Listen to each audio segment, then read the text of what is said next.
I'm Ryan Wimpey.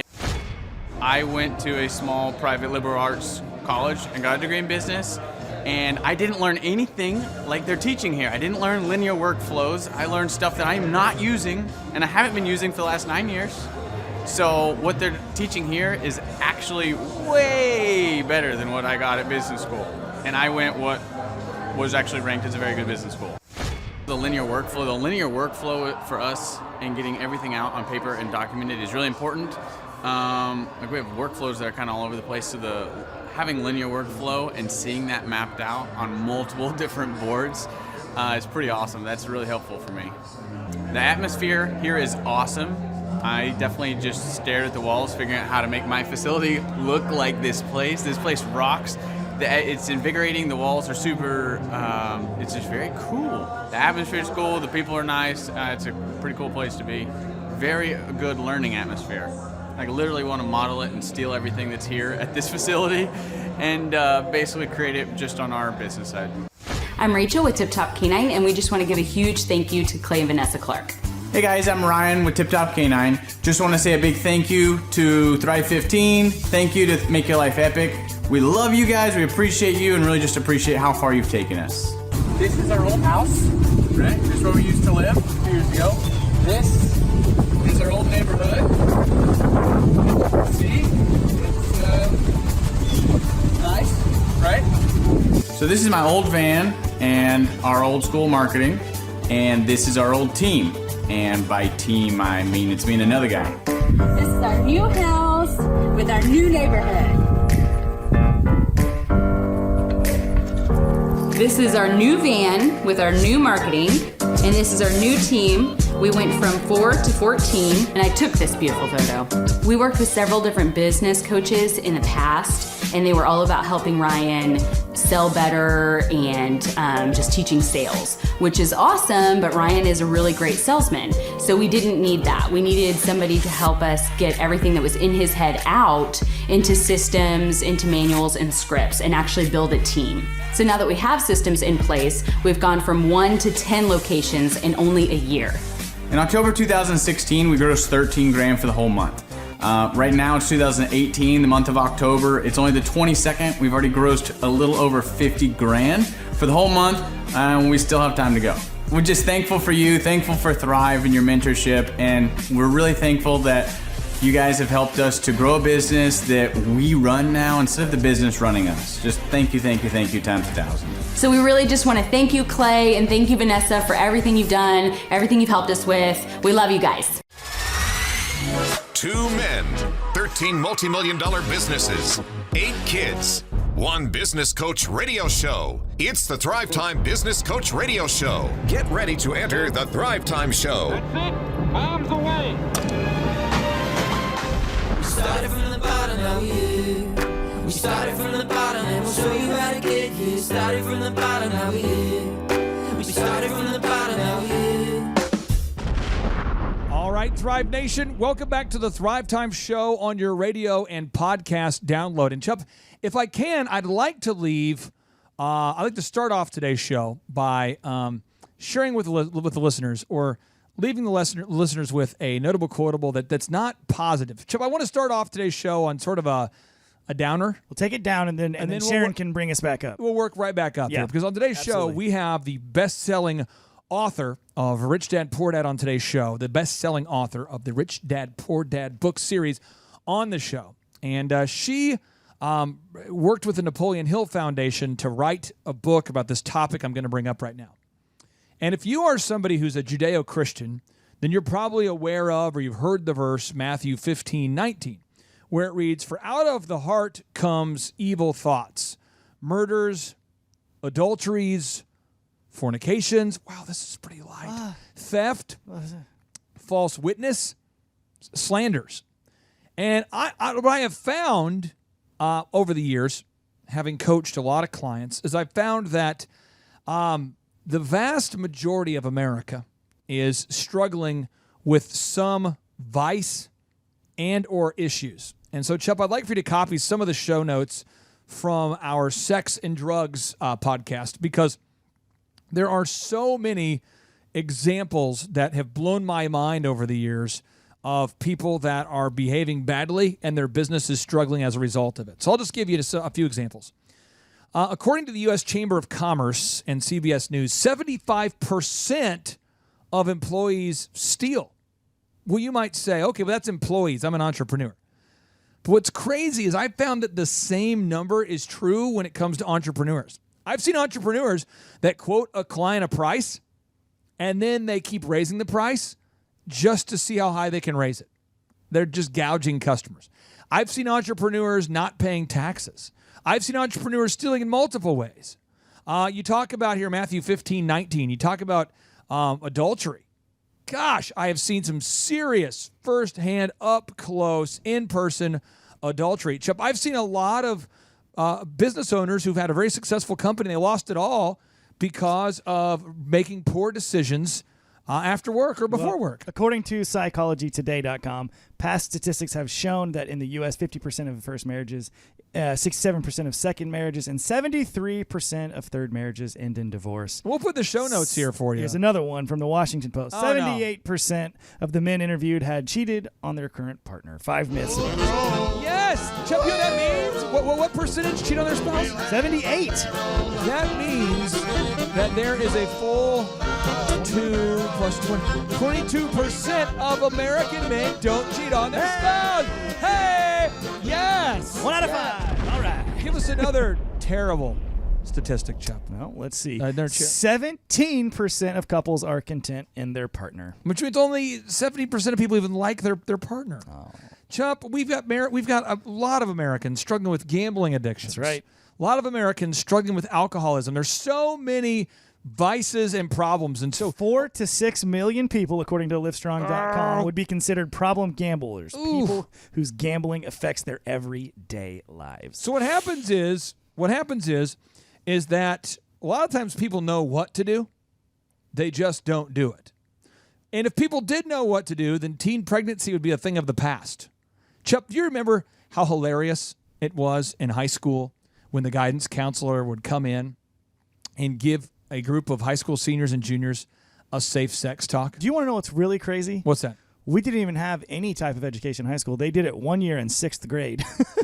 But did you not just giggle the whole time? It was so silly. Yeah, it was just like... This is how I recall it happening. I remember we had a guy in my 7th grade class, 6th grade class, who gets up there and he says, "All right, everybody, I want to talk to you about we need everybody to be serious today. Let's be mature. He's got an auditorium of probably 150 boys, middle school boys, and there's a couple of things. Babies are created as a result of the penis and the vagina engaging in activity. Now the vagina will," and I'm like, "Oh, like vagina." He said vagina. Oh, and then we get together and we go, Don't laugh. And then it would be like, now, men around the age of yada yada, their pituitary gland begins to develop, and the female pituitary gland begins to develop, which causes enlarged mammary glands. Mammary. Yeah. What? And he said, "Clay, did you have something you want to say?" No. Boobs. And that was what happened, Yes. But we already knew all these things. You learned about that on the bus 4 years before that. Right. And so in 8th grade, 7th grade, I remember 8th grade, the first girl that I'd heard of who got pregnant. Ooh. I remember 9th grade hearing of a girl that got pregnant. I remember my 10th grade year in high school, there was dozens of girls that got pregnant. And every time they got pregnant, they wouldn't make a special announcement, but you all knew what happened. Right. And then they would have another class, and the school board would get together, and concerned parents would get together, and they would get together and make these new classes and curriculums. Did you say nude classes and curriculums? No, but new classes and curriculums here. It's a Freudian slip there, Chip. But what happens is they would make these new classes and curriculums designed to help us learn how to be more effective. And so I remember they had one class that went as far as to teach how to put a condom on a banana. And that was actually taught how to put a condom on a banana. And I remember I got invited to a party, and I won't mention the person's first name because I'm sure she's changed since that time.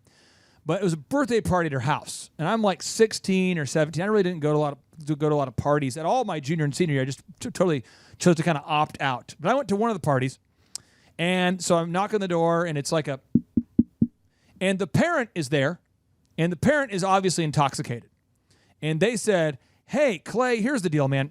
Come on in, man. Come on in." I said, "Great." I said, "Hey, I'm just looking all befuddled." He goes, "Here's the deal, man. I'd rather be the parent that has everybody drink here than the parent who allows you guys to go out and drink when I don't know what's going on." Have you ever had that? Chubb, have you ever run into that kind of parent? Yeah. Right. So I run into that kind of parent. So I go downstairs, and there's a girl from my high school who's totally naked. Oh, wow, yeah. And all of the guys are like getting it on with her, like multiple dudes getting it on with the same girl. And I'm thinking to myself, I'm not kidding. There's like 3 guys, and I'm going, on a ping pong table. And I remember going, So I go upstairs, like, 'cause I'm at this party. Right. And so I'm like, okay, hey, going upstairs, looking for some food to eat or something. Everyone's got beers except for me. So I'm like, okay, I'm going to go outside. Go outside. There's somebody getting it on. Everyone's getting it on. Freak fest. Right. So anyway, this stuff happens. Everyone's intoxicated. It's crazy. So I remember talking to one of my buddies, and I'm like, dude, what was that all about? I thought you were dating this person, and he's like, oh, dude, it doesn't matter, man. We're just hooking up. Yeah, And so I said, well, and we just had this guy come into our class and talk about one of the teachers talk about safe sex and how X percentage of high school students were getting pregnant, and how if you did get pregnant, your chances of success are going to decrease dramatically. And so we just had the talk. And I kind of looked at him. I'm like, dude, at least did you at least do the whole safe sex move deal? And he's like, no, it feels better when you don't wear a Jimmy hat. That was his actual quote. It feels better when you don't wear a Jimmy hat. Now, I'd never heard that phrase used before, but I thought, that's kind of clever. But yet, that's not smart. No. And so long story short, these people had a baby. Yeah, and this just kept happening. That's what happened throughout high school. I remember a junior year finding out how many of my friends had STDs and had babies, and and it's not about education. It's about implementation. And so Sharon Lechter is a financial educator. She exposes you to the knowledge, but she also encourages you to implement. And what Napoleon Hill discovered and what he wrote about in the early 1930s was it actually caused him to become depressed. Is that a lot of people know what to do now? Most, right? People have read the book, and they still don't do it.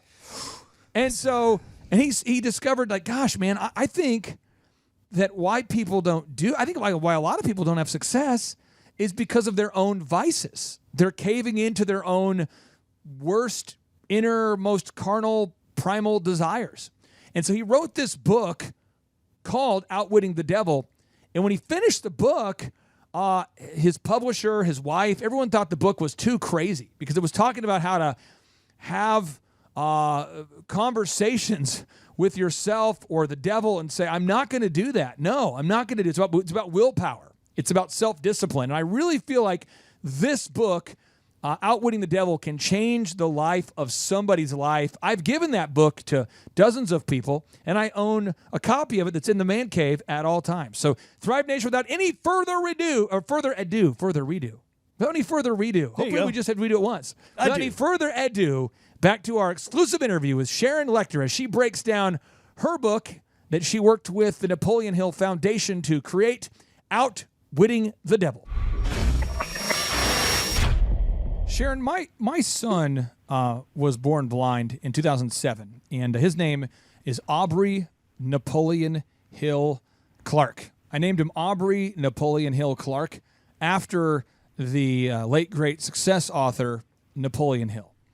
And I was so excited when I saw that you were digging up the old manuscript that Napoleon Hill wrote in the 1930s. And I believe it was his wife who banned him or encouraged him not to release the book at the time.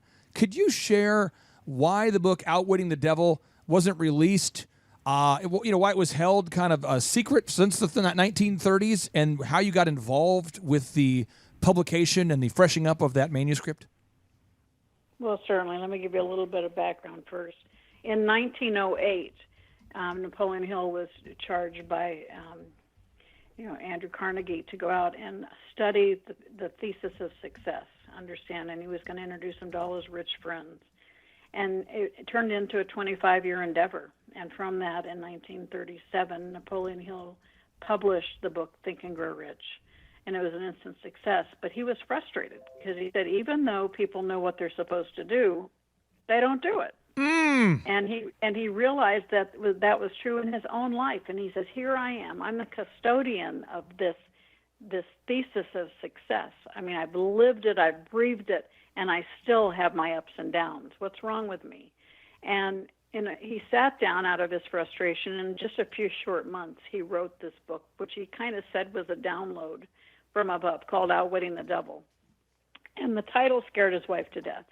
She worked for the Methodist Church, and she forbid it to be published, and it was actually locked away. And it really is a interrogation of the devil, and Napoleon Hill says, you can believe I'm talking to the real devil or an imaginary devil. Will you derive any benefit from what I share? And it talks about how, and let's talk about it as a man-made devil, so we keep people on the line. They don't get mad at us. So we each have that negative voice inside of us that's saying you're not good enough, you can't do this. And we live in this world of fear of poverty, fear of failure, fear of success. How about fear of criticism? We're so afraid other people are going to talk about us and what we're going to look like, or we don't want to be the one that goes that path less traveled, even though that's where the true success is. We want to follow the masses. And so this book, Outwitting the Devil, talks about fear and how fear can cripple us. Fear does one of two things. It can either cripple us, paralyze us, or it can motivate us. And in 99% of the cases, fear paralyzes us. And so he talks about, first we need to recognize where that fear comes from. And once we recognize it, then we can move forward and overcome that fear and take control of our own lives. And when we are in control, we recognize the fear is still there. It still comes. But you recognize it and you don't allow it to consume you. You turn it around and use it as the energy to keep moving forward. And that's the whole purpose of Outwitting the Devil. And I will tell you, I think there was a greater hand at work. Because had it actually been published in 1938, and I'm not sure, it would have been competing with Think and Grow Rich. And now Think and Grow Rich has sold 100 million copies. It's established the brand. And Outwitting the Devil came out right after this latest economic crisis, and it really, our goal when they asked me to step in and support the foundation was to reinvigorate the teachings of Napoleon Hill for a younger generation. And Outwitting the Devil is perfect for that because it's a little in your face, it's a little irreverent. It goes, basically says, wake up and smell the roses and don't give up your responsibility and the authority for your life to other people. Take back control. And then things that you can do to get rid of that fear and be able to overcome it. And it really is working. It's stayed on the bestseller list for a long time, ever since we published it, and it truly is speaking to the younger generation, so I'm thrilled by it. That book has so many profound notes, countless epiphanies, these mindset-altering, notable quotables. I mean, my book is just filled with notes, but I had a few highlights from the book. I wanted to read the excerpt to you and see if you could break it down here on the final few minutes that we have with you today on today's podcast. Is that all right with you? Certainly. I guess it'd be kind of a weird time to reject me, but here we go. All right, so here we go. Here's the notable quotable. The capacity to surmount failure without being discouraged is the chief asset of every person who attains success in any calling. Absolutely, and I think, if we use one word, the word would be perseverance. And that is to understand that that fear of rejection, that fear of failure can stop us in our track. And it does most people. You just basically, you don't keep going because you think you have a negative. You get a no. And you say, understand now, when you start hearing a no today, change it to not yet and know that you have to keep going, that you still have an opportunity. And I shared the story of my biggest business mistake turned into my greatest life decision. And that is, again, keep going in the fact that making mistakes and having failures is part of that process, part of going in that direction. I mean, Walt Disney himself failed. He was fired at the age of 17 for not being creative enough.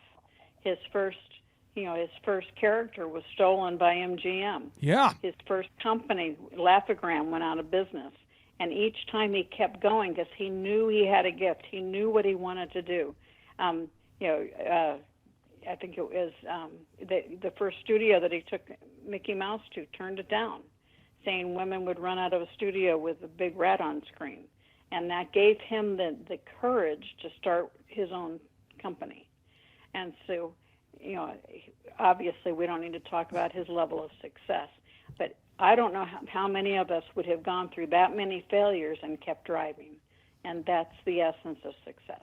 Now, Sharon, one of the notable quotables in your book, you're talking about drifters and non-drifters. And you write here, you say, or Napoleon Hill writes in the book that you did with him, the class of people who control their environmental influences are the non-drifters. All who are victims of the habit of drifting forfeit their power to choose their own environment. They become the victims of every negative influence of their environment. Can you share with the listeners out there the importance of controlling your environment and what it means to do so? Well, it comes into several different auto-suggestion as part of that. What are you allowing in your space? Are you putting yourself in a group of people who want you to succeed and they're there to support you and encourage you? Or are you putting yourself around people who are basically wanting to keep you in your place? And if you start to make an improvement, they want to pull you back. And so the environment is everything. It's so important to understand what you're feeding your mind as well as your body. What are you doing to support yourself? And that concept of the non-drifters. Think of the term go with the flow. Okay, drifters, which Napoleon Hill talks about, 98% of the population are drifters, are the ones who basically don't make plans. They don't have that definiteness of purpose. A non-drifter knows what they want out of life. They have a definiteness of purpose, and they create a plan to get what they want. And they don't let other people divert them. Certainly they get off the path every once in a while, but they know what their goal is, and they recalibrate and refocus and start moving forward. But the drifters basically never have, they whatever. They say, well, whatever you want. Sort of. Or go with the flow, the lemmings, right off the hill. Yeah, and so if you know someone in your life, that you've tried to help, that they're lost, and you talk to your blue in the face and they don't respond, I always recommend give them the gift of the book Outwitting the Devil, because they may very well find themselves in that book and find that lifeline of hope that will help them find that definiteness of purpose in their own life. Now, Sharon, my final question I have for you, and I know Dr. Zellner has one final wrap-up question for you, but my final question for you is, on a daily basis, how do you personally keep yourself from drifting? What does your morning routine look like? Every morning, what does that first hour or 2 hours of every day look like to keep you from not drifting all these years? Well, I know a lot of people talk about they get up and they meditate first. No, I get up and I actually do look at my emails first so that I know what's waiting for me during the day. Okay. So that then I can go in and take a moment and think about what my goals are, think about what my top priorities are. Because so many of us, we're multitaskers and we have so many things that pull us during the day, particularly entrepreneurs. We have this something called shiny object syndrome, and we can get easily distracted. Luckily, I have people on my team that will recognize that I'm in one of my shiny object syndrome moments and remind me, do you really want us to change priorities so that we can refocus it? But part of that is in the morning thinking about what is it that I want to accomplish today? What are the 3 or 4 major things that have to happen before I get in and start responding to the hundreds of emails and new requests that come in?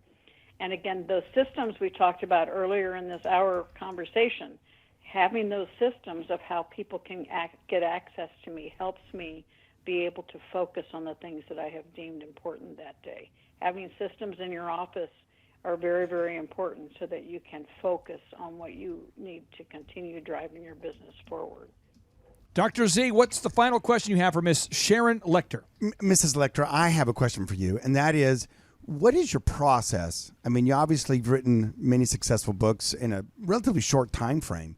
What's your process in writing? Are you I go to a beach and I get a pina colada and I sit in a hammock and just write all day? Or what's your actual physical process of writing a book? Well, one part of what you said is accurate. Typically, I've written 22 books, so every book has been slightly different, but all of them have had an element of me at the beach. I typically run away. The ocean is food for my soul. Okay. And for me, I have to literally immerse myself in a book. And I live with it for 2 or 3 days. I turn off the phones. I'm by myself. I get up really, really early, and no pina coladas involved, no hammocks involved. Okay, I get up right. early in the morning, and I work until late at night. And then I get up and do it again. And then I literally walk away from the book for probably up to a month. And then I come back with a fresh mind and a fresh thought, and I'll read something. I go, oh, that was pretty darn good, Sharon. And then I'll read something and go, what was I thinking? But it allows me that separation and to be able to cleanse my mind, and I come back and I continue working on it, but in a very focused way. Some people, dear friends of mine who are very famous authors, write an hour a day. That would never work for me. I have to totally focus and turn off everything else around me that's going on so that I can experience the book. Because for a book to be successful, it needs to come as if you're speaking to the reader. Mm-hmm. So it's not the words on the page, it's the message on the page. There you go. And so when I'm immersed in it, I feel like I'm having a conversation with the person reading the book, and that's important to me, so that when I reread it, I want to read the conversation. I want to connect with them emotionally, not just intelligently. Very good. Now, little sidebar question here. What are some of your favorite beaches that you've done some of your best work? My favorite speeches? Yeah, your favorite beaches, yeah. No, beaches. Beaches, yeah. Where you going to write? Vast majority of them are San Diego, because I live in Phoenix, so I can go, jet over there in a few hours and sit and watch the ocean. But I have been to British Virgin Islands. I've been to Costa Rica, but the vast majority of my writing has been in the San Diego area, La Jolla, San Diego. Excellent. Well, thank Sharon, you. I want to respect your time. I just want to tell you thank you so much for taking time out of your schedule to educate our hundreds of thousands of listeners. It means the world to me. And I feel really good because I can stop being nervous. I've just been nervous the entire time here. I can now breathe, Z. I can breathe. Thank you so much, Sharon. Why were you nervous? Because Why were you nervous? It's just me. Because you're a big deal. You're a big deal. Sharon Lechter is a big deal. I was worried about Sharon. Do you remember when you wrote that book? That one time. That was awesome. That one time. Next question. Yeah. We're so excited. We're a bunch of nerds here. We appreciate you very much.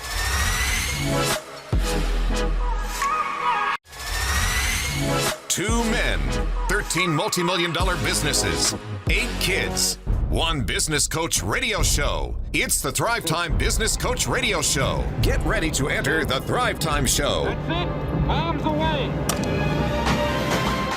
We started from the bottom, now we're here. We started from the bottom, and we'll show you how to get here. Started from the bottom, now we're here. We started from the bottom, now we're here. All right, Thrive Nation, welcome back to the conversation. It is the Thrive Time Show on your radio and podcast download. Now, Chup, as a business coach, you and I have both worked with a lot of top-level, high-flying entrepreneurs. Yep. We've also worked with a lot of entrepreneurs that come to us slightly broken.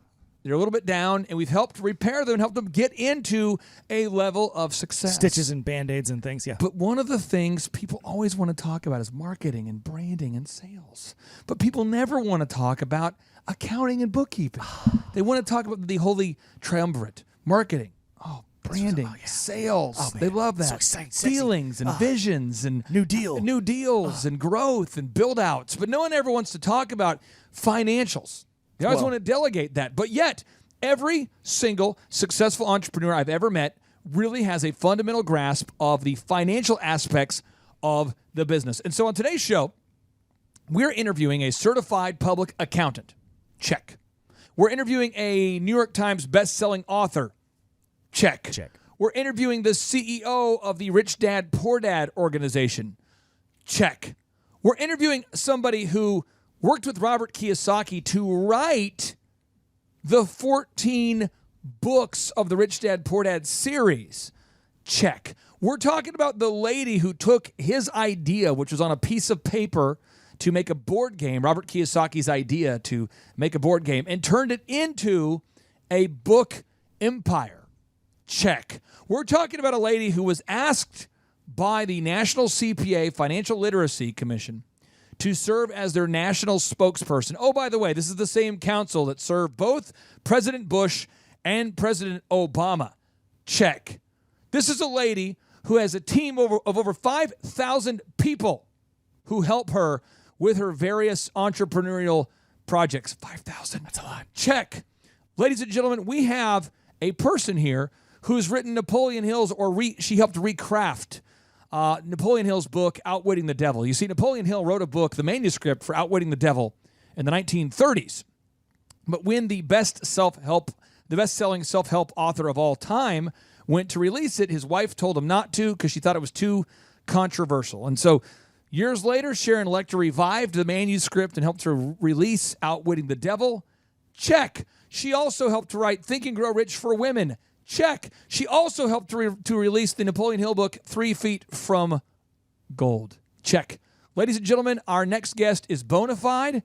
She's an unbelievable author, a dynamic speaker, a top-level entrepreneur, which indicates that she does not know who I am, because if she did, she would not have agreed to be on today's show. So, ladies and gentlemen, without any further ado, our exclusive interview with Sharon Lechter. And she's teaching you why you just cannot delegate your financials.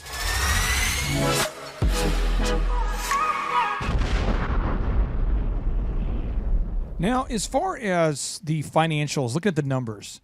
Sharon, very few entrepreneurs, we have a ton of people that attend our workshops. When they come to the workshops, and Dr. Z, you've seen this, people want to talk about marketing, the vision, sales, and then they want to go back to talking about the vision, marketing, and then sales. Then Sharon, sometimes they'll go back to the vision, and then back to sales, then back to marketing. and yet, but you have to know your numbers. And I've heard you talk at length about this, but I'd like for you to share with the listeners about why you can't abdicate your financials and why you can delegate them to a certain extent, but why you as the owner of the company have to be aware of what is going on financially. Can you coach us? Certainly. And I can't agree with you more. You do a webinar or a seminar on sales and you sell out. You do a webinar or a seminar on understanding your financials, and it's hard to get people in their seats. Kind of alone here. Sound exciting. Crickets. But at the end of the day, your numbers tell a story, and you're creating that story. And so if your story isn't going the way you want it to go, the sooner you know about it, the better. And so it's very important for entrepreneurs. And sometimes, you can't be the one doing the numbers because you want to focus on growing your business, but you need to make sure you have the right people on your team. But you always need to know your numbers, and you need to have a dashboard or something so that you're constantly on it. As I sit at my desk right now speaking to you, I have my accountants outside working on some things for me. They know that I need to, at any given time, I know what kind of accounts I have. I know what kind of money I have just because of my years of experience. But as a CPA, that's obviously important to me, but it's more important to me as a CEO. If you own your company, if you don't know what the numbers are telling you, then you can get a very rude surprise.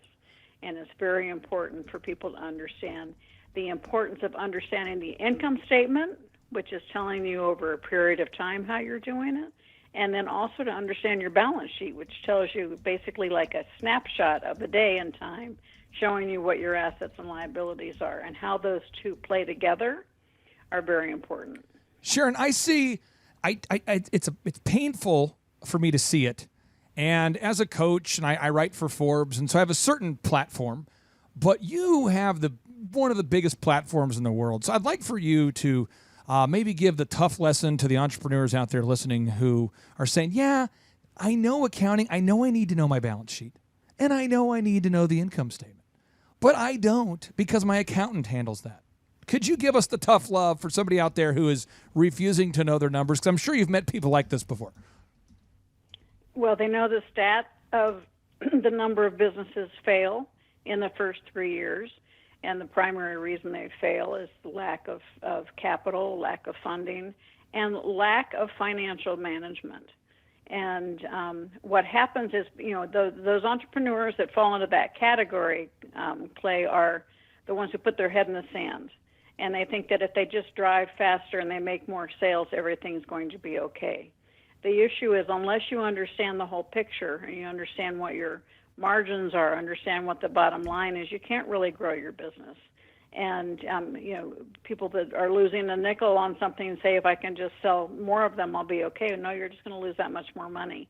You have to understand the cash flow of your business. And more importantly, you need to understand the timing of your cash flow.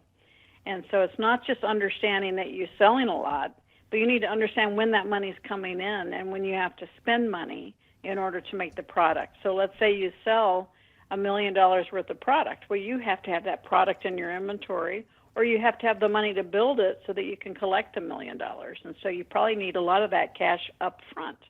And so what happens is business owners who don't pay attention to that end up having to go to very expensive money, factoring those receivables to be able to pay for the inventory. And they get themselves further into debt, further into problems.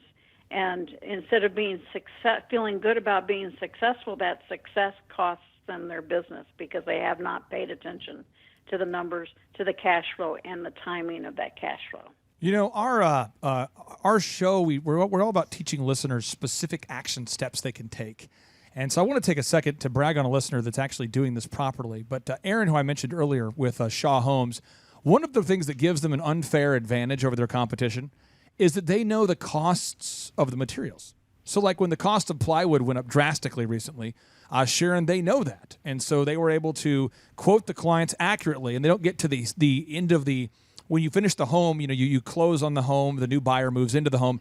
They don't have to tell the buyer, oops, it's going to cost more money, and they don't run out of cash.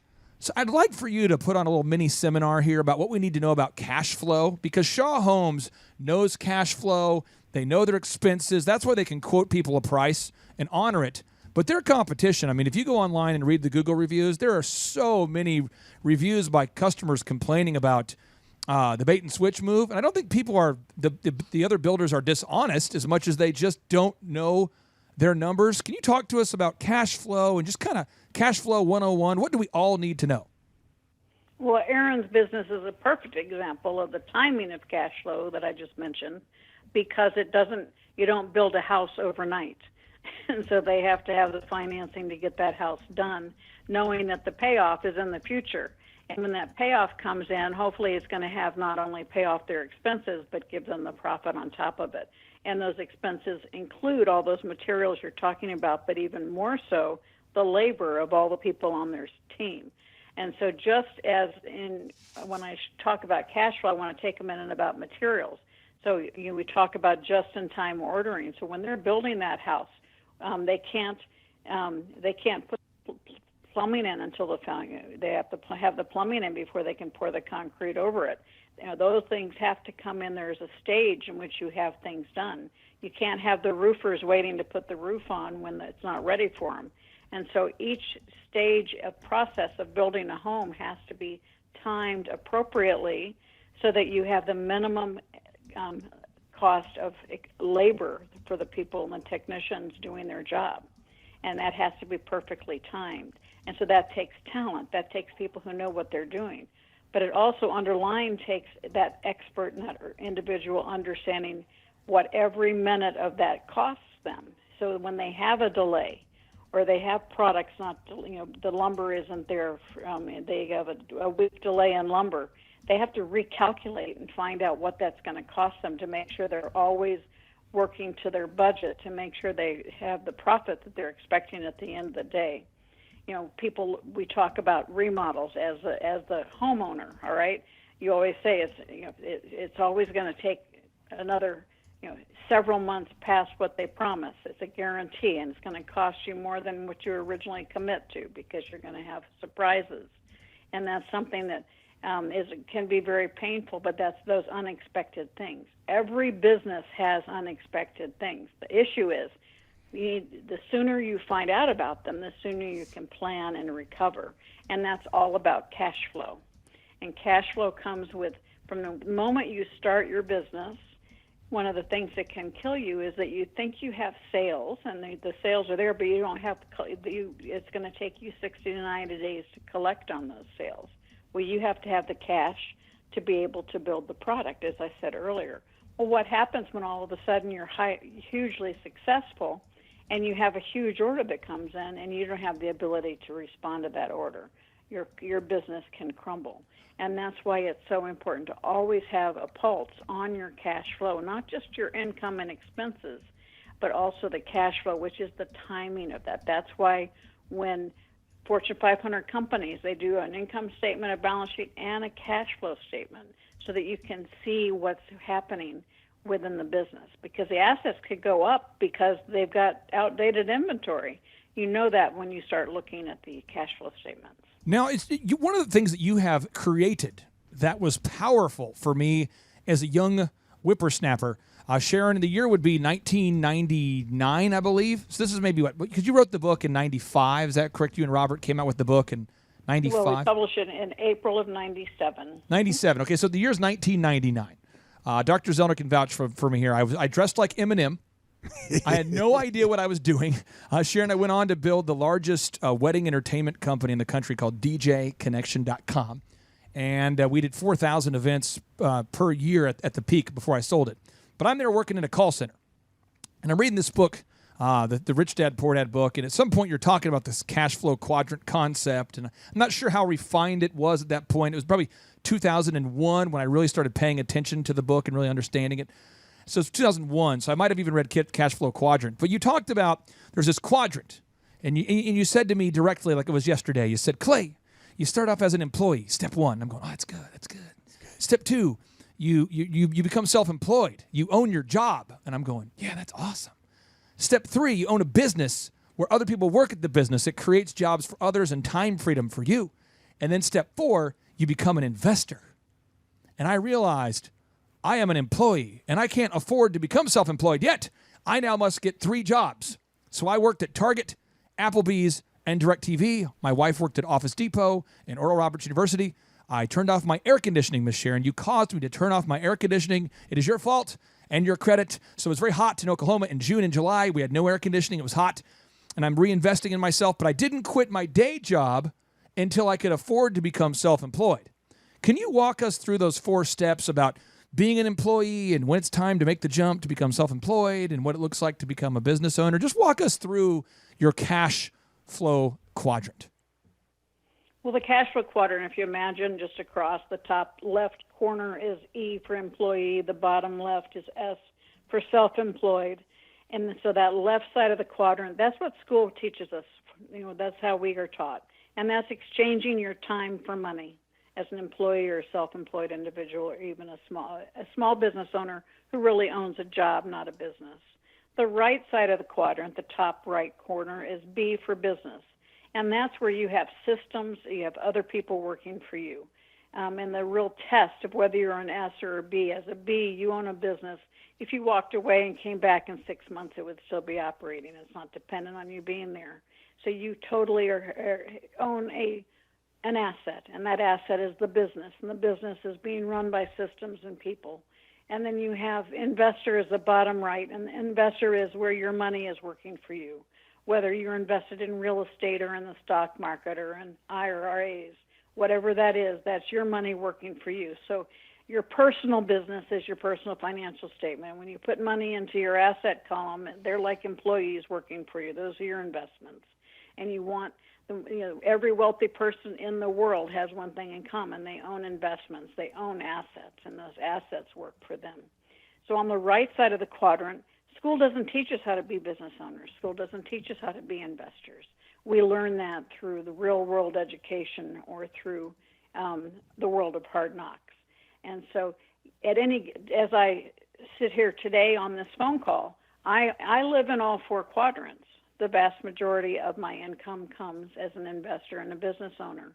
But I'm still an employee of my own corporation. I still am self-employed. When I go out and speak, I get a speaker's fee. And that's the left side of the quadrant. But I want more and more of my income to come from the right side, because that's not me working for money. It's my assets working for money, business owners and investors. And so you don't have to be in only one. You want to be. Everyone wants to have money as investors that are working for you, and have a business owner. And if you own real estate, that's a business. You are in the business of real estate. So all of those things work together.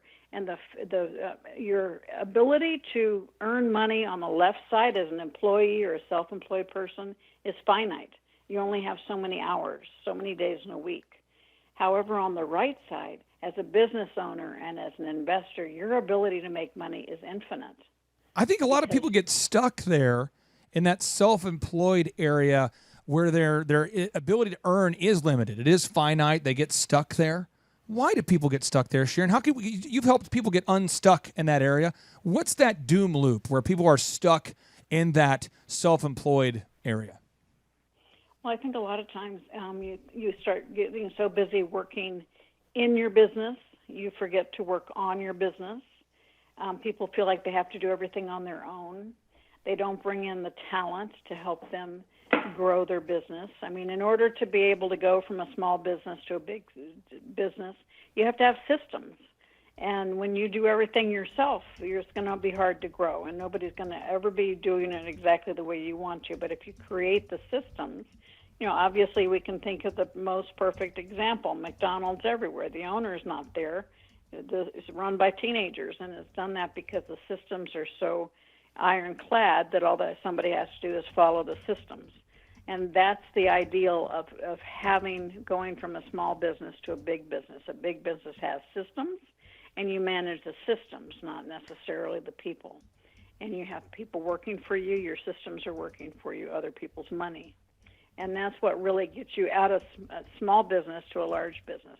Now, maybe you, as a small business, you're a doctor or you're a lawyer. So how do you do that? Well, you hire other doctors or other lawyers, and you start building a practice around it, and so that you have the ability to earn, have systems on how the operations are being handled, and other people, and you make a percentage off the other doctors and lawyers.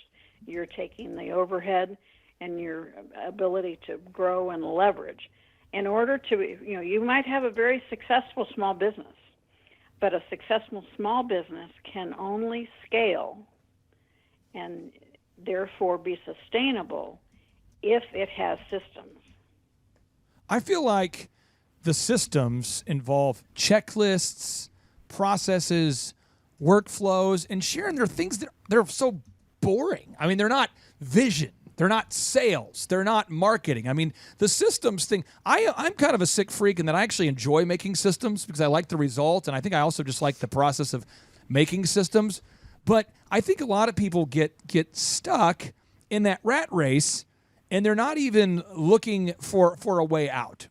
Why do you feel like a lot of people get stuck and they're not even, I think people will come up to you at a seminar, they're 45 years old, and they've been stuck in the rat race for 20 years, and then it just occurred to them for the first time at your seminar that it is possible to get out of the rat race. Why do you think people don't even try to get out of the rat race? Is it just they don't know, or they're overwhelmed, or what? You've seen it probably more up close than I have. Why do you think a lot of people get stuck in that rat race? Well, sometimes we get in a world of comfort, and that comfort turns into complacency. And even though we're not where we want to be, we're able to pay our bills, and we can put our head on the pillow at night, and we end up just getting too comfortable. And what happens is a lot of times we have a crisis, and we get thrown into chaos, and we end up having to become creative again, and that gives us the ability to have a bigger vision. And that, the whole concept of understanding what's possible. And I think, a huge issue is your environment. Are you hanging out with other people that are in that same category, people who are just getting by, people who are on the rat race? And if that's the environment you're putting yourself in, then it seems normal, right? If you want to get out of that environment, then you need to put yourself in an environment with people who are really striving for success, because they can help you. And most of the time, school certainly teaches us to do it on our own. And so, we come out in the business world and we think we have to do everything on our own. And it's so important that we realize that you have the right people around you, the right team, the right peer network. We have the opportunity to really grow more quickly. The right mentor. Mentors are priceless because they've been successful where you want to go. And they can help speed your way to success by opening doors, steering you around the pitfalls. And there's a difference between a mentor and a coach. A coach may not have that success, but they know what you want to do, and they can help you be accountable and make sure you stay on track. Oh, look at this cute baby. What a great baby. Quality baby. That's a healthy baby. Okay. Thrive Nation, on today's show, I'm very excited for you to hear this success story about this wonderful couple that, Sean, I would describe them as they are killing the game in the most nonviolent way possible. They're killing the game. Yeah. In the most nonviolent way possible. They are blowing up in a good way. Folks, I'm telling you, these folks are really growing their business, and what makes them great is they're really kind, hardworking, diligent people, and we're honored to serve them. We've got Jenny and Mike here joining us. Jenny and Mike, welcome to the Thrivetime Show. How are you two? Hi, thank you. Good. We're doing well. Okay, now I'll start with you, Jenny, because frankly, Sean likes you more. No, I'm just kidding. So let's start with you. So how did you first discover us and the business coaching that we provide? So I was listening to different podcasts about business. I was starting up our business. And so you were the first one to pop up on our podcast on Apple. I think Apple is what I was on. And so I started listening to you. I got on your website, and I was just a little girl starting a business. And I said, I'm going to ask this guy to be my coach. And I don't think I'm going to get a shot, but sure enough, within a week, you called me. Now, who is this cute child here? But Micah, who is this cute kid here? It's Lennon Rose. She is about to be 10 months old. I hate to do this to you, but can you kind of hold up the baby to the camera a little bit? This is probably, oh, look at this cute baby. What a great baby. Quality baby. That's a healthy baby. Okay. So Mike, can you tell us what's the name of your website there? I think people want to look you up and verify you're real people that don't just happen to have a cute baby. Yeah. Our website is newconcept.healthcare. Newconcept.healthcare. So newconcept.healthcare. I'm going to pull it up right now, folks, so we can all verify that they're not just a couple who's taking advantage of the cute baby they have to get a podcast here. This is a real couple. Okay, so I'm pulling it up here. So this is the website. It's newconcept.healthcare. And can you tell our listeners what services do you guys provide at newconcept.healthcare?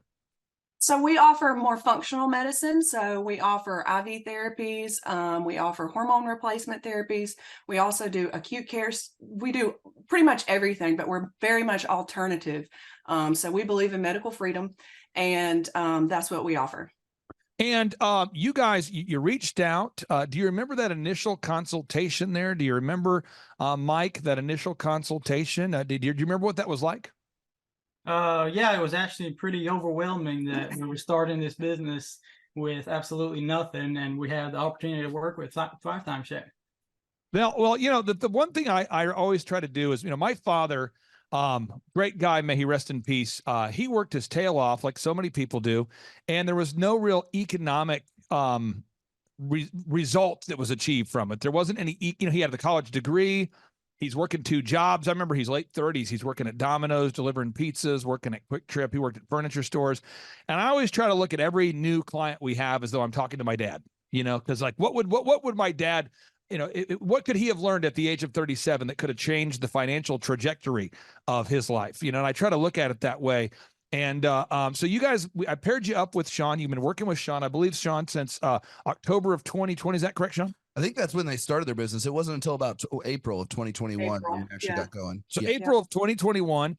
And at that point, from that point to now, Sean, how much of growth have you guys achieved from 2021 to now? Do you know that number? Yeah, I mean, we're sitting at 2023 revenues were 821,000, and they're in October of 2020. Like they only had a few months, but they made about 95,000 by the end of 2020, and then we grew significantly that first year to about 375% to 588,000, and we continued to grow there ever since, all the way up to where we're getting close to the $1 million mark at this point here, just like 3 years in. Jenny, how would you describe the growth? Would you say you've doubled? Are you 5 times larger? How would you describe that? Oh no, I definitely feel the growth. There's been some growing pains, and you guys have helped us through that too. So it's been amazing. It's been amazing to help people, because that's what I'm passionate about. And you guys have really helped us expand and tell people what we're about. So step one here, we do this with all the clients. I'm going to walk people through the steps. We really needed to nail down your branding, and that's a big thing, because you know branding is to humans what clothing is. So as an example, you wake up today, folks, if you run around and you're streaking through life, you're probably not going to get a lot of conversations started. So we all have to be intentional about, what are we going to wear? Are we going to wear a tie? Are we going to wear a polo? Are we going to do makeup? Are we not? So people, they judge us based on our appearance. And so we really had to get a website built. We had to optimize the online brand. Jenny, we do it all included for our clients. So we don't refer you to another vendor. We do it all. Can you talk about the impact that has made on the business? Oh, for sure. Just the website itself, it looks so great. We would have never been able to make it look that great. The way y'all optimize everything and keep us, with Google, just where people search us and that we're the first people that come up. And that's actually how we've established our business and started offering some of the things that we offer is because of the tags that we have. I didn't originally start off as doing IV therapy, but due to people Googling, healthcare, functional medicine, I had 3 phone calls in a week that said, "Hey, do you offer IV therapy?" And it was very interesting. And I was like, well, no, but I can. And so it was because of you guys that kind of snowballed and took effect. So yeah, there's a lot that you guys have done for us. Now, Sean, we're working with these wonderful clients here. I'll pick on Mike here. You always say great things about Mike and Jenny. What makes them good to work with? Because I want to make sure for anybody out there, if you go to thrivetimeshow.com, I consistently offer a free 13-point assessment. I've been doing that since 2005. I do it without reservation. There's no obligation, but there's usually about 1 to 2 knuckleheads a week that will fill out the form and probably 20 really great people that fill out the form. And then we only take on 160 clients. And so I don't want anyone to waste their time. What makes Mike so great to work with? Well, Clay, I mean, when I first started coaching, you taught me about these 2 types of business owners. There's the happy hopers out there, and then there's the diligent doers. And I think these guys are a great example of the diligent doer. They continually apply effort to work on their business, not just in their business. They consistently show up to their meetings. They track all of the critical numbers of their business, and they're aware of what's going on with all of their employees. They're paying attention to all the little things going on. They're keeping all the plates spinning, and they ask great questions. They actually really do make a great effort consistently to apply our systems and help their business grow. And it's been working. So step 1, we get the branding nailed down. That's the website, the print pieces, the logos, the business cards. But then you have to develop that online reputation. Now that can be a tough thing to do, Jenny. And this isn't a backhanded compliment. I'm just saying, but for people that are humble and very kind, of which I would put Jenny in that category, sometimes asking for reviews is more difficult because you almost feel like you're self-promoting.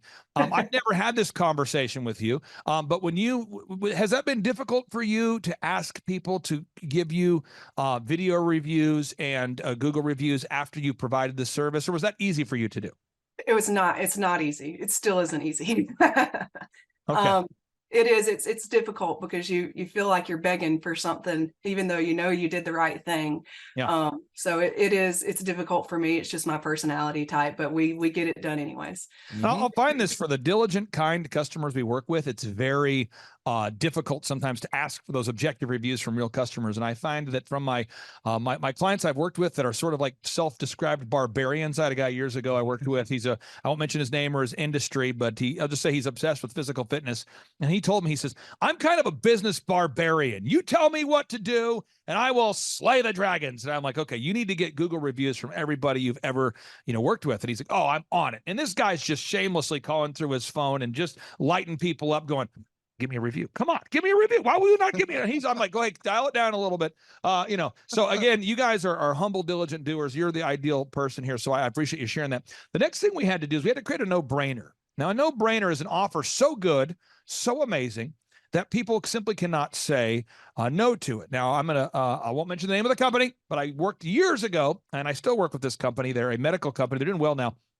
And for whatever reason, they put on their website, first initial consult, $497. And he went to one of these like borderline spiritual motivational conference things where Jesus isn't described, but they kind of talk about metaphysical alignment and getting your woo-saw, getting in your groove, alignment, no friction. And he came back and he's like, "Clay, I believe in the 7th number of completion." I go, I agree. He says 4 is the number that's urgent. I'm like, okay. And I go, what? And he's like, I don't want tire kickers. So I'm going to do $497 for my first consult. That way I don't deal with the tire kickers. And I'm like, Doc, I love you so much. You're a doctor. I love it. You don't have any customers, though. That's why you came to me. You don't have any customers. So why don't you do a first free consult? He's like, I'm not going to do it. I'm going to kick out Sean, the tire kicker. So I'm sure you've never seen this with a client. Oh, never. And so now what makes it worse is his wife also went to the Metaphysical Alignment Motivational Jackassery Festival. And she was like, 497 is the number. I had a dream about it. I'm like, yeah, because you probably talked about it all weekend. You probably are subconsciously thinking about it. You're probably creating a neural pathway related to 497. And so anyway, after about a year, he finally says, okay, I came to your conference and I saw a person that did the first consult for $1. I'm going to go with that. And now his business is blowing up. Could you talk about your no-brainer, your first consult for $1? How has that helped you having that no-brainer offer? Yeah, so it gets people in. And so when we get people in, we know that we're doing a good job, and we know that we're trustworthy, and our healthcare is superior to most. So just getting people in for that $1, because a lot of people are, they're nervous about going to the doctor, or they don't trust healthcare system. And so they know that they can come in, they're only going to spend $1. They can figure out whether or not they trust us, figure out whether or not we're the place for them. And we know 100% of the time we will be. So it's really helped us just get people in and get people to trust us more.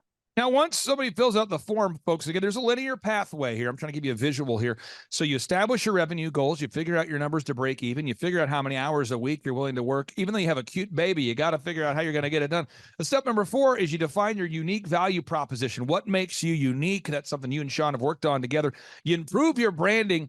Now you're coming in contact with humans. Business is a contact sport. I love this part. That's when you start marketing. You launch your marketing. You have your online ads. You optimize your website. You begin to come up top in the search results. You start to get leads. Do you remember what it was like, Jenny, when you first got your first online lead? Do you remember the first one where you're like, it's working? Did you remember that moment? Yeah, it was almost like we did celebrate, because it finally had happened. And then as soon as the first one came in, the second one came in. And like I said, it was almost a growing pain experience. We had so many leads so fast.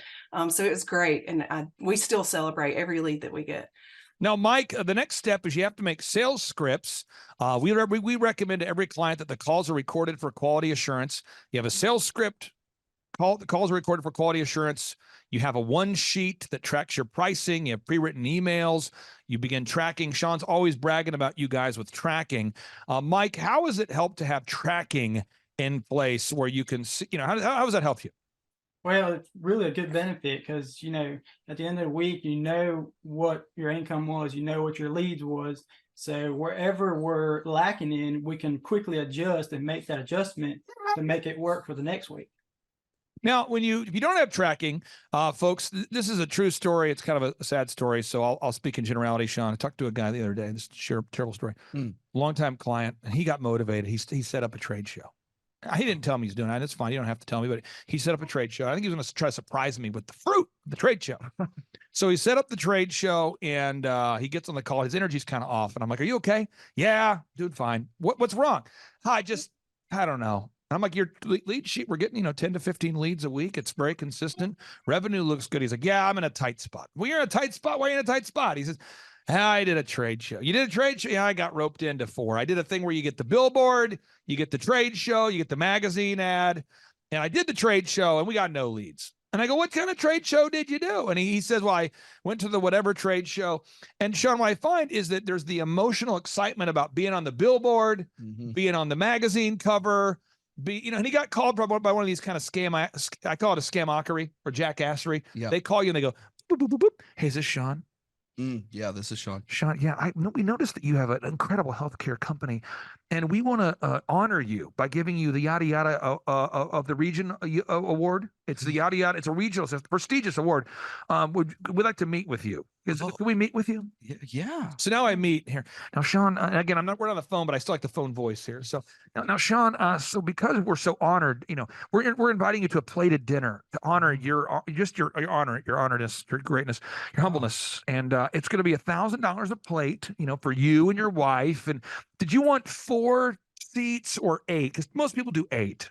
Oh, I guess just four. And that does include a glossy magazine feature in, we'll just call it like Missouri local top doctor jackassery. It's a great magazine. Oh. And you're also on you'll be on a billboard. We've teamed up with the billboard. It rotates through. You're going to see your face. Oh, hey, don't get too excited. And just because we're honored, we're not, again, we're just honored now. Did you want to do the four tickets, sir? Yeah, absolutely. Now, the way it works is it's going to be 4 payments of $4,000 for a total of $16,000. And that's, no, I'm serious. And now they're in the trade shows, and he's going to the trade show, and there ain't nobody there. There is nobody there. To be technical, nobody was at this trade show. I mean, everybody was not at the trade show. No, he's got photos of like him and his wife and his team in an empty booth, and he's got a magazine and no leads are coming. And he was so excited to tell me.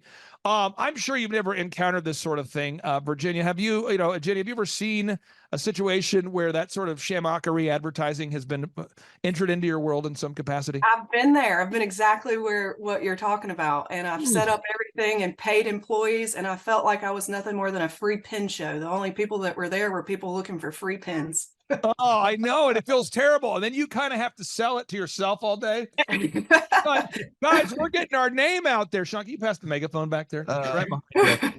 Yeah, because I tell people, if you want to get your name out there, what you do is you just run outside and say, all right, come visit New Concept Healthcare. And people go, why are you yelling at me? I'm trying to shop for my groceries. New Concept Healthcare. My name out there. Getting the name. Like, is this effective? Of course it's effective. I'm getting my name out there. And then that leads to buying Frisbees, branded Frisbees, koozies. You know what I'm saying? Branded pins. Yes. And all of a sudden, you buy these things. Sean, you know what I'm talking about. Oh yeah. Okay. Yeah. So now we have to do, and I'm going to show you. This is kind of the back end of one of my companies called Elephant in the Room, and you do a search for eitrlounge.com. And then you go to /staff. I'm not going to give you the password, folks, but you log in. And these are all the systems needed to run the haircut chain.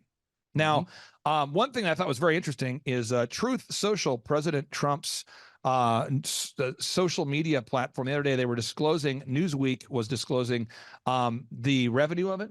Oh, and I just want people to know this because I think, and just full disclosure, I'm a very conservative person, but I just want people to see this. This is just something to look at. Truth Social, they declared in their filing that they did $3.3 million of revenue and had $49 million of losses, which, by the way, that's very normal for a tech startup company. And their users are going up. And they're having there's like a reaction in the marketplace. People are actually putting more money in. They're investing. The stock price is going up. But I don't know anybody that I've met in my life. But I've never been a client that can afford to bring in 3.3 million and lose 49 million. So like for my haircut chain, we have 5 locations. We bring in more than 3.3 million, and this just in, we don't spend 49 million. So we have to. We call it a lean startup. You got to keep that thing lean. And so when you go to eitrlounge.com/staff, every document needed to manage the business is here. So the opening checklist for the manager, you click here, boom. This is what the manager has to do to start the day. Everything is documented. And that's kind of where we're at right now with Jenny and Mike's business. We're in the process of building all those checklists. Yeah. Sean, what kind of checklists have you built so far? Oh man, we have a whole page. Their staff page is pretty built out. We're really getting there. I think more right now it's getting, correct me if I'm wrong, we need some managers in there so we can free you guys up from the business. And so we have a lot of the worker level systems. We're just now working on more of how do we get those manager level systems and find those high quality managers. Now let me give Jenny a little mentor moment here. This will be helpful for you. I'm going to hop on a flight in about 2.5 hours, 3 hours to go to Denver. All right. And I got to go to Denver to meet with the founder of oxyfresh.com. This is a brand we've worked with and helped them to grow to 550 locations now. 550 locations. Okay. And if you type in carpet cleaning quotes, we're the world's highest rated and most reviewed company in the world. Okay. 274,000 reviews. We've been holding this idea in our mind for 15 consecutive years. I've been working on this, Sharon, before I met you. We just were grinding, okay? Yeah. And the biggest challenge that the locations have is managers, finding good manager. And I tell people this, and it never goes over well, but hopefully eventually it will. I'll keep refining the idea. The kind of person that enjoys conflict, but also likes people, is a good manager? Let me try that again. The kind of person that enjoys conflict, but also likes people is a good manager.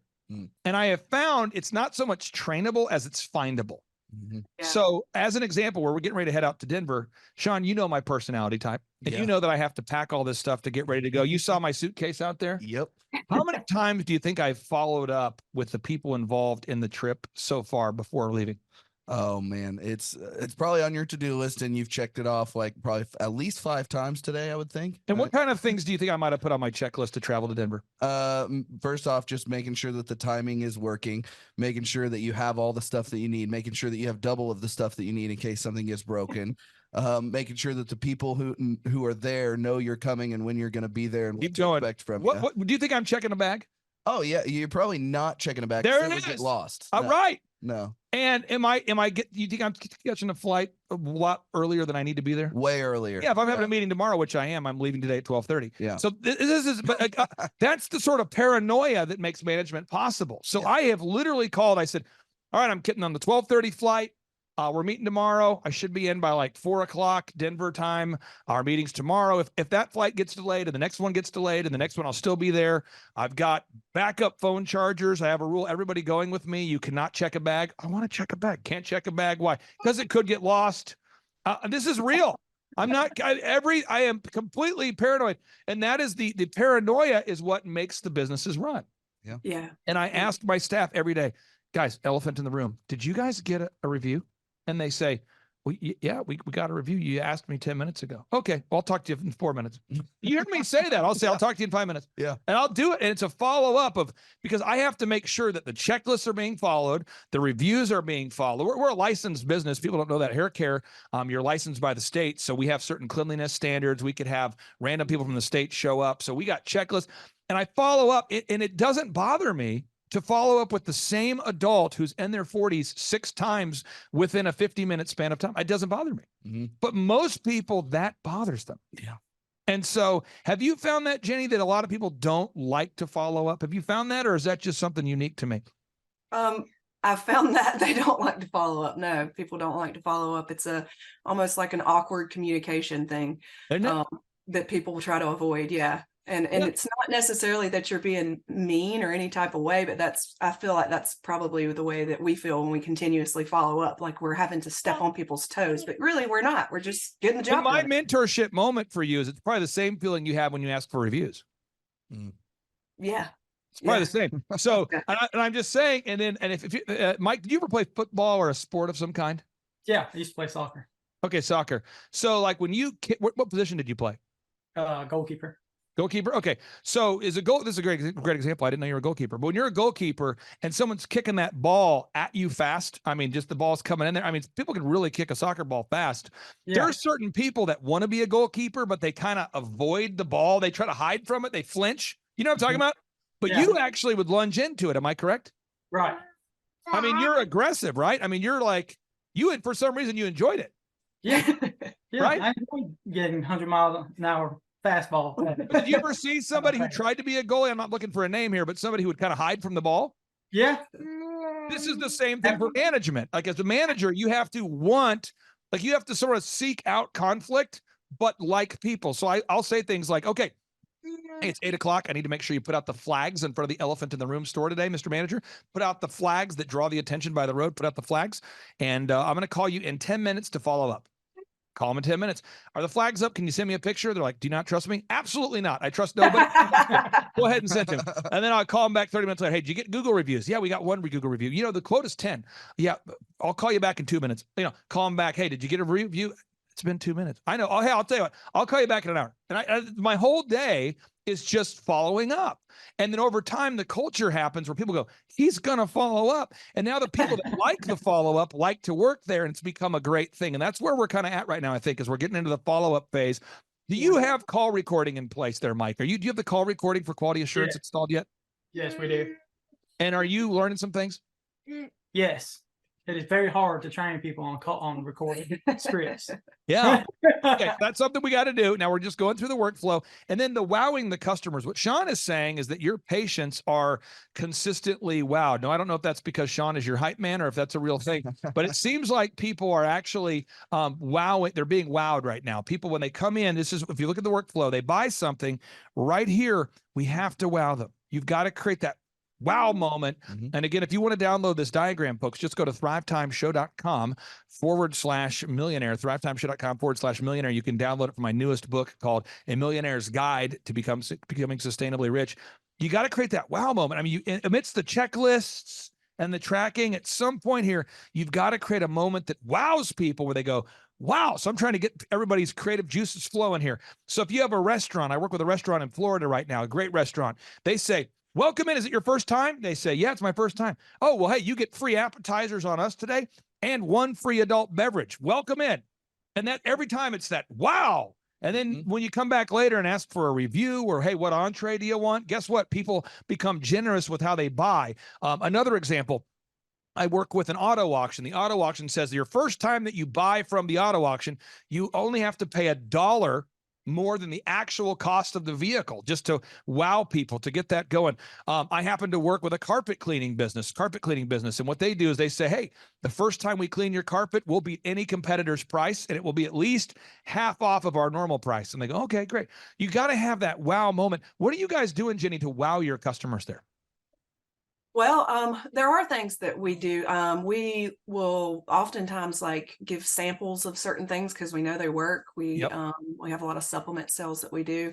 Again, the dollar consult is a wow moment because we will spend some, 10 to 15 minutes explaining how we're different. And I feel like they're wowed because of that. Also, our services are so much different. We spend time in the room with our patients. We listen to them. They're not just a number. And a lot of times people have never experienced that. So there's a lot of wow moments, I think, for all of our patients. Now, I understand that 59% of your customers are now from word of mouth. Is that accurate? Yeah. That's huge. Yeah, well, and with the customer acquisitions cost too, I've heard you say this before, Clay, that if you're advertising and you're doing a good job wowing at the same time, they compound each other, and you'll end up having 2 to 3 word of mouth referrals from those patients that are wowed for every 1 lead you have from advertising.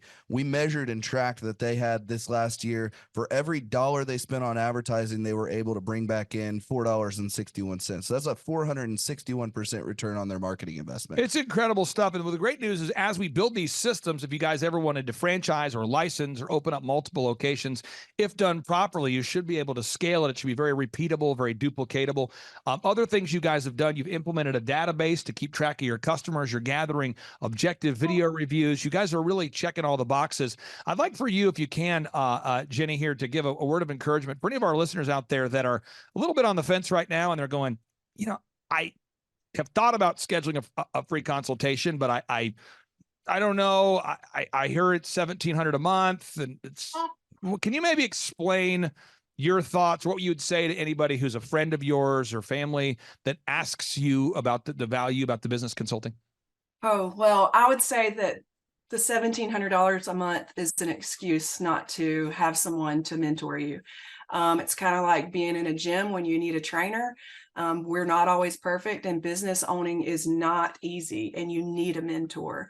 I've never missed the $1,700 a month, even when I was only 6 months in when we started with you guys. I've never even considered it a loss. It was scary at first to make that, but that wasn't an excuse. I knew I needed someone to guide me through this, and you guys have guided us through this, through the entire thing, through employees, through income, through spending, through all of it. And we come through so many problems. There are a lot of problems that are established when you have a business. I mean, you become very overwhelmed very fast, and you need somebody that you can call who's successful, who's been there, that says, you're not crazy. This happens to all of us. Here's what you do about it. It's been the best decision that we've made. Final question I have here for you, as far as having like a one-stop shop. Years ago, I hired a business consultant who was great. And he would say things like, and I'm not ripping him, I'm just telling you what would happen. He would say, Clay, you got to work on your business and not in it. I'm going, that's true. He goes, you got to delegate to elevate. That's true. Clay, your website is not optimized. And I'm going, this is great. Fresh perspective. I go, Bruce, could you help me optimize? No, I don't optimize. Could you help me work on it? No. Could you help me make a checklist? No. Do you help me with the print pieces that I need to make? No. Can you make a video? No. Do you help me with my online ads? No. Clay, and he was kind of he's an Northeastern American guy. And he used to say, Clay, baby, let me tell you what. I don't make print pieces. What am I, a print piece guy? I'm not a web guy. We know what I am. I'm a work on the business guy. You got to find a good web guy. So every meeting we would have would result in me having to find another vendor to pay another $8,000 to build the website, $4,000 to make the video, $5,000 to do. So every time he would give a recommendation, it would lead to another cost. Could you maybe explain the value of having a flat monthly fee? Yeah, I don't have to ever worry about it. Like I know if I need the website updated, it's a text away. I know if I'm having trouble with an employee, it's a text away. I know if I need financial advice, it's a text away. And again, we meet every single week and all our questions are answered and we're held accountable to what we need to be held accountable for. So it really works for us. Jenny and Mike, thank you guys for your time so much. I really do value your time. I appreciate you guys being here today. And on part 2 of today's show, we're going to tee up another success story because we want people to know it is possible, despite the financial jackassery plaguing our nation right now. It is possible to become successful, and you guys are a living example of it. Thank you guys for bringing your baby on the show. We'll talk to you soon. Bye. Thanks. Bye-bye. The number of new customers that we've had is up 411% over last year. We are Jared and Jennifer Johnson. We own Platinum Pest and Lawn and are located in Owasso, Oklahoma. And we have been working with Thrive for business coaching for almost a year now. Yeah. So what we want to do is we want to share some wins with you guys that we've had by working with Thrive. First of all, we're on the top page of Google now. Okay. I just want to let you know what type of accomplishment this is. Our competition, Orkin, Terminex, they're both $1.3 billion companies. They both have 2,000 to 3,000 pages of content attached to their website. So to basically go from virtually non-existent on Google to up on the top page is really saying something.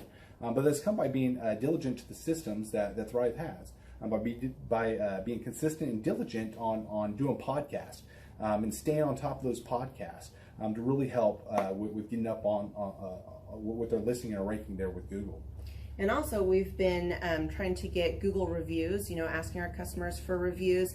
And now we're the highest rated and most reviewed pest and lawn company in the Tulsa area. And that's really helped with our conversion rate. And the number of new customers that we've had is up 411% over last year. Wait, say that again. How much are we up? 411%. Okay, so 411% we're up with our new customers. Amazing. Right. So not only do we have more customers calling in, we're able to close those deals at a much higher rate than we were before. Right now, our closing rate is about 85%, and that's largely due to, first of all, like our Google reviews that we've gotten people really see that our customers are happy, but also we have a script that we follow. And so when customers call in, they get all the information that they need. That script has been refined time and time again. It wasn't a one and done deal. It was a system that we followed with Thrive in the refining process, and that has obviously the 411% shows that system works. Yeah. So here's a big one for you. So last week alone, our booking percentage was 91%. We actually booked more deals, more new customers last year than we did the first 5 months. Or I'm sorry, we booked more deals last week than we did the first 5 months of last year from before we worked with Thrive. So again, we booked more deals last week than the first 5 months of last year. And it's incredible. But the reason why we have that success is by implementing the systems that Thrive has taught us and helped us out with. So. Some of those systems that we've implemented are group interviews. That way we've really been able to come up with a really great team. We've created and implemented checklists. That way everything gets done and it gets done right. It creates accountability. We're able to make sure that everything gets done properly, both out in the field and also in our office. And also doing the podcast, like Jared had mentioned, that has really, really contributed to our success. But that, like I said, the diligence and consistency in doing those and that system has really, really been a big blessing in our lives. And also, it's really shown that we've gotten the success from following those systems. Yeah. So before working with Thrive, we were basically stuck. Really no new growth with our business. And we were in a rut and we didn't know. The last 3 years, our customer base had pretty much stayed the same. We weren't shrinking, but we weren't really growing either. Yeah, and so we didn't really know where to go, what to do, how to get out of this rut that we're in. But Thrive helped us with that. They implemented those systems, that they taught us those systems. They taught us the knowledge that we needed in order to succeed. Now, it's been a grind. Absolutely, it's been a grind this last year. But we're getting those fruits from that hard work and the diligent effort that we're able to put into it. So again, we were in a rut. Thrive helped us get out of that rut. And if you're thinking about working with Thrive, quit thinking about it and just do it. Do the action, and you'll get the results. It will take hard work and discipline, but that's what it's going to take in order to really succeed. So we just want to give a big shout out to Thrive, a big thank you out there to Thrive. We wouldn't be where we're at now without their help. Hi, I'm Dr. Mark Morrow. I'm a pediatric dentist. Through our new digital marketing plan, we have seen a marked increase in the number of new patients that we're seeing every month, year over year. One month, for example, we went from 110 new patients the previous year to over 180 new patients in the same month. And overall, our average is running about 40 to 42% increase month over month, year over year. The group of people required to implement our new digital marketing plan is immense, starting with a business coach, videographers, photographers, web designers. Back when I graduated dental school in 1985, nobody advertised. The only marketing that was ethically allowed in everybody's eyes was mouth-to-mouth marketing. By choosing to use the services, you're choosing to use a proven turnkey marketing and coaching system that will grow your practice and get you the results that you're looking for. I went to the University of Oklahoma College of Dentistry, graduated in 1983, and then I did my pediatric dental residency at Baylor College of Dentistry from 1983 to 1985. Hello, my name is Charles Kolaw with Kolaw Fitness. Today I want to tell you a little bit about Clay Clark and how I know Clay Clark. Clay Clark has been my business coach since 2017. He's helped us grow from 2 locations to now 6 locations. We're planning to do 7 locations in 7 years and then franchise. And Clay has done a great job of helping us navigate anything that has to do with like running the business, building the systems, the checklists, the workflows, the audits, how to navigate lease agreements, how to buy property, how to work with brokers and builders. This guy is just amazing. He's this kind of guy has worked in every single industry. He's written books with like Lee Crockrell, head of Disney, with the 40,000 cast members. He's friends with like Mike Lindell. He does Reawaken America tours, where he does these tours all across the country, where 10,000 or more people show up to some of these tours. On the day-to-day, he does anywhere from about 160 companies. He's at the top. He has a team of business coaches, videographers, and graphic designers and web developers, and they run 160 companies every single week. So think of this guy with a team of business coaches running 160 companies. So in the weekly, he's running 160 companies. Every 6 to 8 weeks, he's doing Reawaken America tours. Every 6 to 8 weeks, he's also doing business conferences where 200 people show up, and he teaches people a 13-step proven system that he's done and worked with billionaires, helping them grow their companies. So I've seen guys from startups go from startup to being multimillionaires, teaching people how to get time freedom and financial freedom through the system. Critical thinking, document creation, putting it into organizing everything in their head to building it into a franchisable, scalable business. Like one of his businesses has like 500 franchises. That's just one of the companies or brands that he works with. So amazing guy, Elon Musk kind of like smart guy. He kind of comes off sometimes as socially awkward, but he's so brilliant and he's taught me so much. When I say that, like Clay is like, he doesn't care what people think when you're talking to him. He cares about where you're going in your life and where he can get you to go. And that's what I like him most about him. He's like a good coach. A coach isn't just making you feel good all the time. A coach is actually helping you get to the best you. And Clay has been an amazing business coach. Through the course of that, we became friends. I was really most impressed with him is when I was shadowing him one time. We went into a business deal and listened to it. I got to shadow and listen to it. And when we walked out, I knew that he could make millions on the deal. And they were super excited about working with him. And he told me, he's like, I'm not going to touch it. I'm going to turn it down because he knew it was going to harm the common good of people in the long run. And the guy's integrity just really wowed me. It brought tears to my eyes to see that this guy, his highest desire was to do what's right.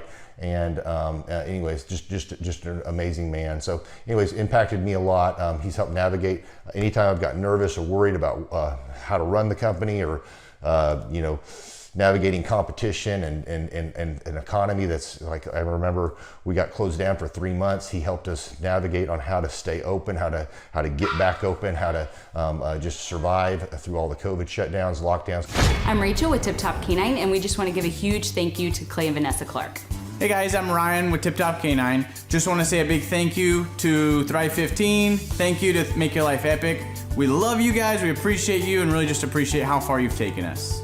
This is our old house, right? This is where we used to live a few years ago. This is our old neighborhood. See? It's nice, right? So this is my old van and our old school marketing, and this is our old team. And by team, I mean it's me and another guy. This is our new house with our new neighborhood. This is our new van with our new marketing, and this is our new team. We went from 4 to 14, and I took this beautiful photo. We worked with several different business coaches in the past, and they were all about helping Ryan sell better and just teaching sales, which is awesome, but Ryan is a really great salesman. So we didn't need that. We needed somebody to help us get everything that was in his head out into systems, into manuals and scripts, and actually build a team. So now that we have systems in place, we've gone from 1 to 10 locations in only a year. In October 2016, we grossed 13 grand for the whole month. Right now it's 2018, the month of October. It's only the 22nd. We've already grossed a little over 50 grand for the whole month, and we still have time to go.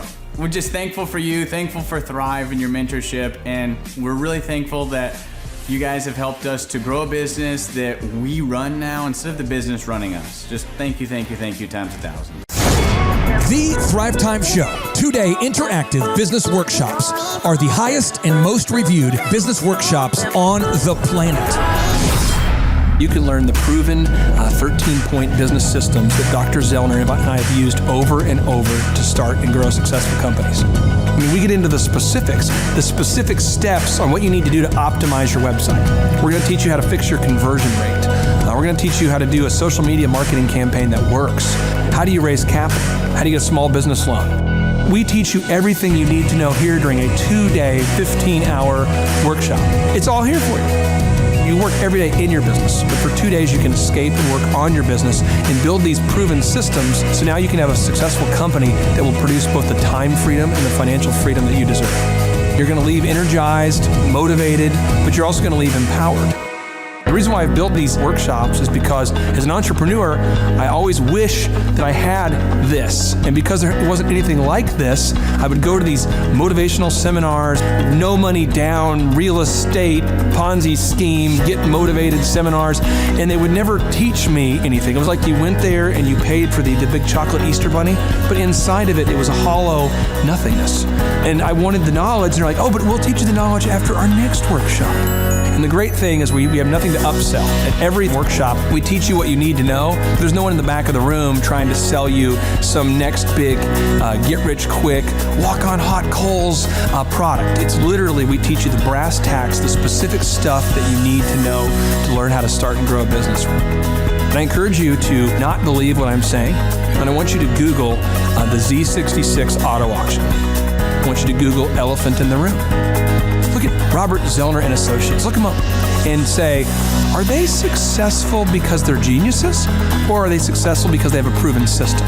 When you do that research, you will discover that the same systems that we use in our own business can be used in your business. Come to Tulsa, book a ticket, and I guarantee you it's going to be the best business workshop ever, and we'll even give you your money back if you don't love it. We've built this facility for you, and we're excited to see you. If we go back 8 years ago, think about the number of clients you had back then versus the number of clients you have now. As a percentage, what has been the growth over the past 8 years, do you think? We got to inspire somebody out there who just doesn't have the time to listen to their calls. Okay, so Clay, it's like I would go up and down from about $10,000 a month up to about $40,000, but it's up and down roller coaster.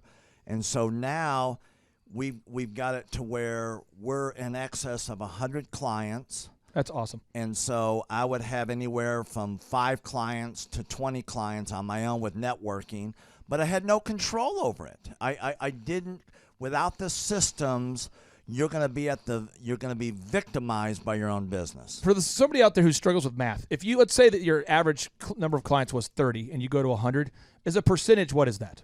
I have doubled every year since working with you. So I've doubled in clients, I've doubled in revenue every year. It's 100% growth every year I've worked with. Now, so I'm looking, we've been good friends 7-8 years, and I've got doubled 5 times. Which is just incredible. I mean, the first time you do it, that's one thing, but when you do it repeatedly, yeah, I mean, that's unbelievable. We're working our Blessed Assurance off this year to double. We're planning on doubling again. We're incorporating some new things in there to really help us do it, but we are going to double again this year. I started coaching, but it would go up and down, Clay. That's when I came to you, as I was going up and down, and I wanted to go up and up instead of up and down. And so that's when it needed a system. So creating a system is you have nailed down specific steps that you're going to take no matter how you feel, no matter the results. You lean into them and you do them regardless of what's happening. You lean into them, and it will give you X number of leads. You follow up with those leads, turns into sales.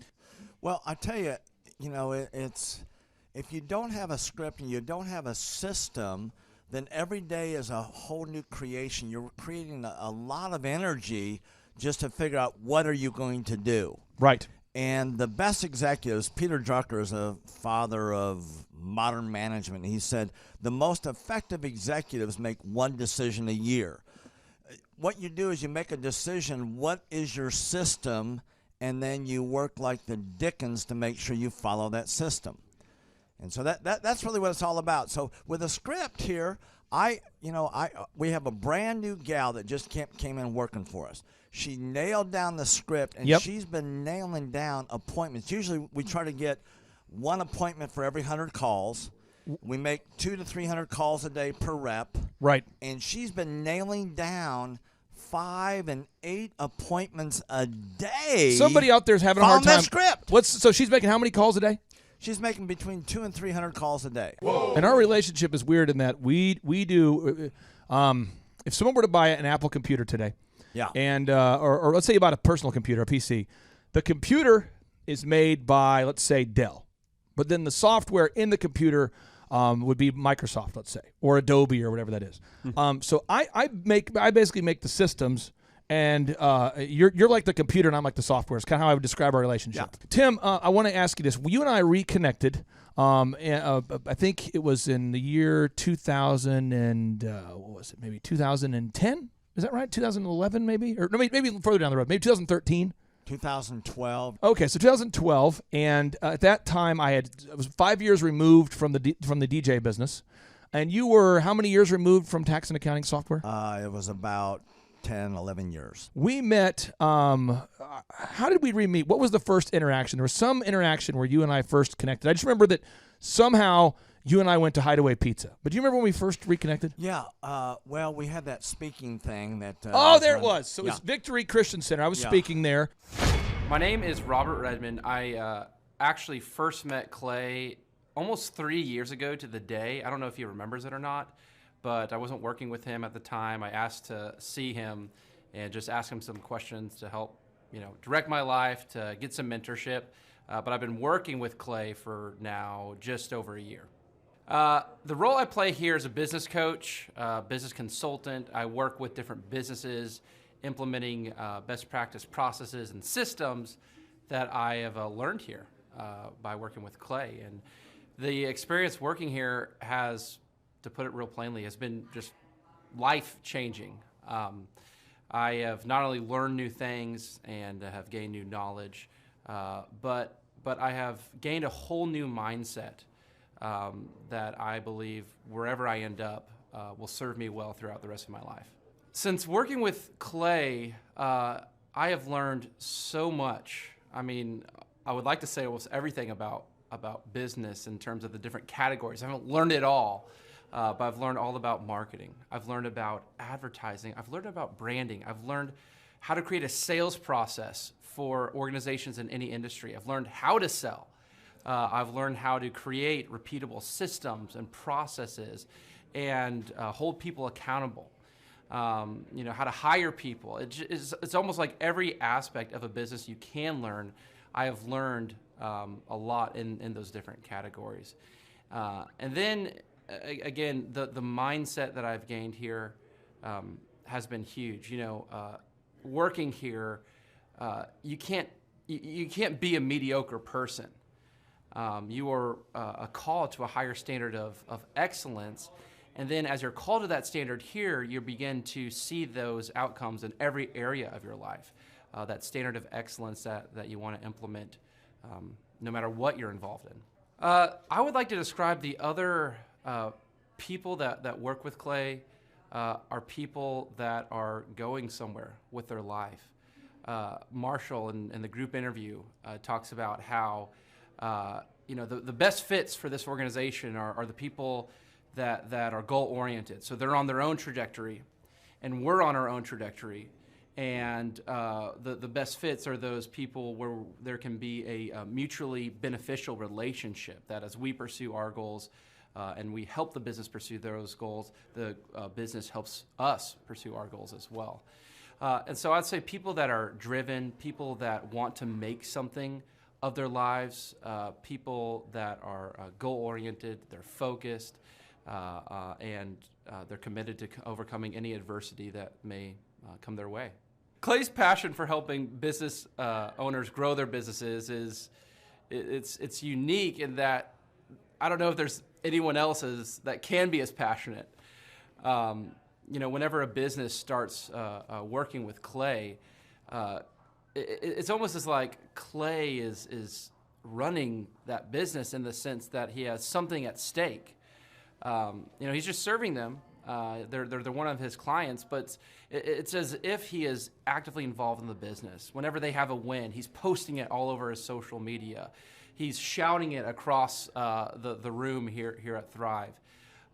You know, he's sending people encouraging messages. He can kind of be that life coach and business coach in terms of being that a motivator and that champion for people's businesses. It's again unique because there's no one else I've seen get so excited about and passionate about other people's businesses. The kind of people that wouldn't like working with Clay are people that are satisfied with mediocrity.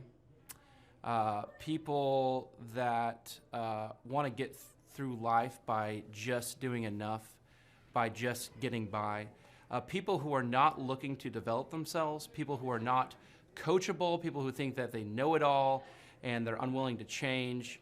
I would say those are the type of people. In short, anyone that's content with mediocrity would not like working with Clay. So if you're meeting Clay for the first time, the advice I'd give you is definitely come ready to take tons of notes.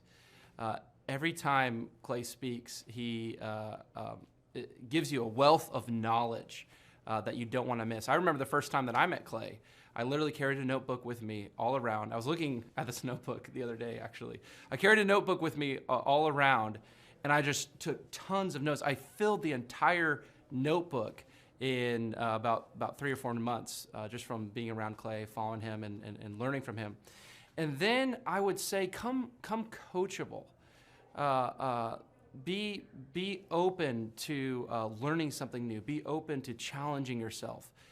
Be open to learning and adjusting parts about you that need to be adjusted.